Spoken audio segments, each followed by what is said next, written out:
பேசியிருந்தாங்க, இந்த மாதிரிலாம் நடந்துச்சு அப்படி போச்சுட்டு. நம்ம இந்த முதல் இந்த சங்கம் ஆரம்பித்து நம்ம போய் கேட்கும்போது ஒரு காவல் நிலையத்தில் போகும்போது கிண்டல் பண்ணி சிரித்தாங்க. உண்மை, எல்லாருக்கும் தெரிஞ்ச உண்மை. ஒரு காவல்துறையில் போலீஸ் முதல்ல எடுத்தவொடனே நம்மக்கிட்ட சொல்கிறது என்ன தெரியுமா? சிட்டியில் நீ மாடு வளர்க்கக்கூடாது, உன்னை யார் மாடு வச்சுன்னு சொன்னான்? சிட்டியில் மாடே வளர்க்கக்கூடாது, தடை செய்துட்டாங்களேன்னு சொன்ன காவல்துறை இன்னைக்கு நமக்கு வள்ளூர் கோட்டத்தில் எவ்வளோ பெரிய பாதுகாப்பு கொடுத்து நம்முடைய உரிமையை நம்ம மீட்டெடுத்துருக்கோம். இது எதுக்காக நான் இந்த இடத்துல திரும்ப சொல்கிறேன் அப்படின்னா, எல்லாருடைய உழைப்பு. இங்கே எல்லாம் பேசும்போது சொன்னாங்க ஒரு விஷயம், சாந்தகுமார் தான் கொட்டை வாங்கி கொடுத்தாரு, தலைவர் தான் கொட்டை வாங்கி கொடுத்தாரு. கண்டிப்பாக இல்லை. இறைவனுடைய பேரருளும் உங்கள் ஒட்டுமொத்த உழைப்பும் தான் இன்னைக்கு இந்த கொட்டா கிடச்சிருக்கு. உங்களுக்கு ஆலோசனை சொன்னது மட்டும்தான். நான் கூட நின்று இப்படி செய்யணும் அப்படி செய்யணும். இப்போ இந்த கூட்டம் ஆரம்பிக்கும் போது கூட சேரில் அப்படியே கலைஞ்சு உட்காந்திங்க. நான் ஏன் சொன்னேன், ஒரே அது சில விஷயங்கள் வெளி உலகத்துக்கு தேவைப்படுது. இப்படி உட்காந்தா இது ஒரு நீட்னஸ்.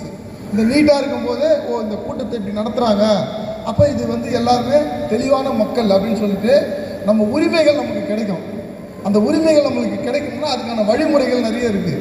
அந்த வழிமுறைகளை சொல்லிக் கொடுக்குற வேலையை மட்டும்தான் நான் பார்த்தேன். ஆனால் இறைவன் பேருளால் நமக்கு எல்லாமே கிடைச்சிது. நம்ம கார்த்திக் அவர்கள் சொன்னார், இது மாதிரி நிறைய இடங்கள் அவமானம், நிறைய இடங்கள் அசிங்கம், நிறைய இடங்கள் கிண்டல் கேலி. ஏன்னா இன்றைக்கி மாடு வச்சிருக்கிறேன்னு சொன்னால் ஏறா இவன் மாட்டுக்கார பையன் அப்படிங்கிறான், எடுத்த உடனே சொல்லிடுறான். ரெண்டாவது, ஒரு பள்ளிக்கூடத்தில் வாத்தியார் பாடம் பையன் படிக்கிற பையன் பாடம் சரியாக படிக்கலைன்னா அந்த வாத்தியார் கற்றறிந்த வாத்தியார், அவர் ஆசிரியர் உயர்ந்தவர்.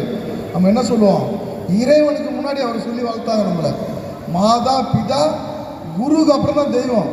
அந்த தெய்வத்துக்கு முன்னாடி கொடுத்த அந்தஸ்தில் கொடுத்த குருநாதரே நமக்கு என்ன சொன்னார், நீ மாடு பிள்ளைகள் சரியாக படிக்கலைன்னா நீ மாடு மேய்க்க தானே லாக்கின்றார். வேற யாராவது ஏதாவது ஒன்று திக்கணும் அப்படின்னு சொன்னாக்கா, நான் உங்கள் வீட்டில் மாடை மேய்ச்சேன், என்னென்ன மரியாதை இல்லாத பேசுகிறேன். அதோட உள்ள அர்த்தம் என்ன? மாடு மேய்ச்சா நீ மரியாதை இல்லாமல் பேசலாம், அதான அர்த்தம் ஆகுது. நம்ம கேட்குறோம்ல, நீ வெளியாலே சொல்கிறேன், யாராவது ஒருத்தர் எவனா திட்டானா அவங்க வீட்டில் மாடு மேய்ச்ச மாதிரி என்ன மரியாதை இல்லாத பேசுகிறான் அப்படின்னு சொல்கிறான். அப்போ இது எந்த நோக்கி போகுது அப்படின்னா, நீ மாடு வச்சுருந்தா உனக்கு இங்கே மரியாதை இல்லை, மாடு வச்சுருந்தா மரியாதை மட்டும் இல்லை, உனக்கு பொண்ணு இல்லை. நீ மாடு வச்சுருந்தா உனக்கு கடன் கொடுக்க மாட்டேன், பேங்க்லலாம் கடன் கொடுக்குறது கிடையாது. நீ பேங்க்குக்கு போனால் மாடு வச்சுருந்தா கடன் கொடுக்குறது இல்லை. சின்னதாக பொட்டி கடை வச்சுருந்தா கூட கடன் கொடுக்குறான்.